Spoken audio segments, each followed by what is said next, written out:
Hello guys, this is JP here, and today we will learn how to use modal auxiliary verbs. Modal auxiliary verbs are really easy to use and very helpful to structure your ideas in a more consistent way.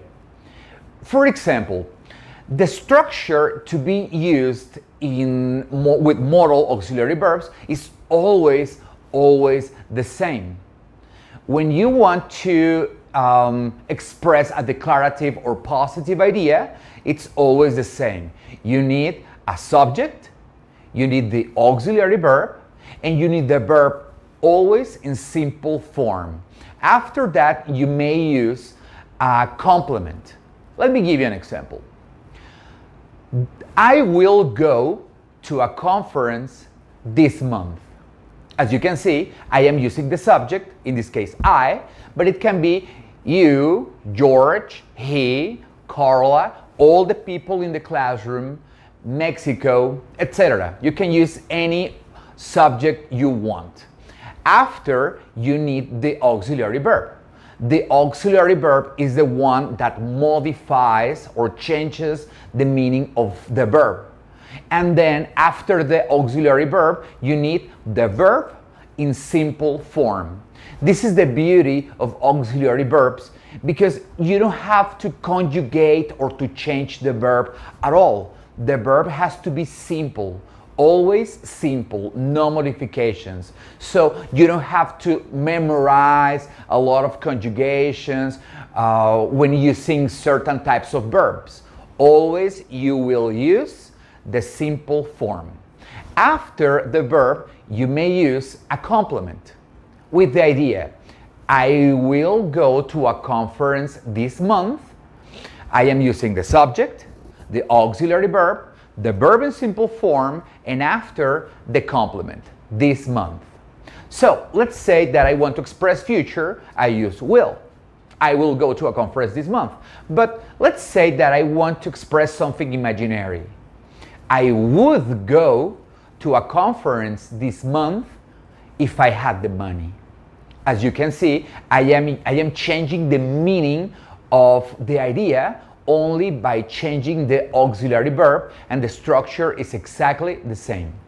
If I want to express ability, I can use the auxiliary verb can, and I say, I can go to a conference this month. You see, it's exactly the same, and you are changing the idea. If you want to use or you want to express a possibility, you can say, I could go to a conference this month. If you want to express future in first person, you might say, I shall go to a conference this month. If you want to use or to express a recommendation, you might say, I should go to a conference this month. If you want to use or you want to express permission, I may go to a conference this month. If you want to express probability, you might say, I might go to a conference this month. If you want to express obligation, you might say, I must go to a conference this month. As you can see, it is always the same structure. The verb is always in simple form, and you are expressing many different things with the same structure. If you want to express the same idea in a negative form, the only thing you have to do is add not right after the auxiliary verb. I will not, I should not, I cannot, I might not, I must not. As you can see, it's so easy. Well, later you can use the contraction like won't, can't, mustn't, couldn't, wouldn't, etc. But basically, it's the same structure.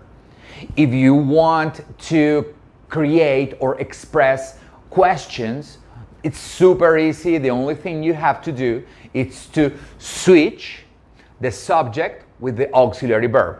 Just make the switch and you have automatically the question.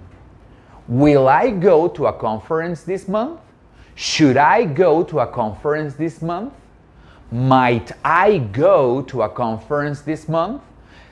Etc. and so on. It's practically the same.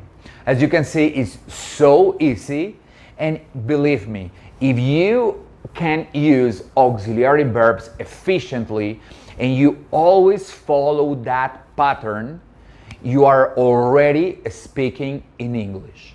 One tip: never, ever, ever put or place prepositions between the subject with the auxiliary or between the auxiliary and the verb. Never, ever, ever. You should always maintain the same structure and you are already speaking in English. Thank you very much for your attention, and I'll see you in the next video.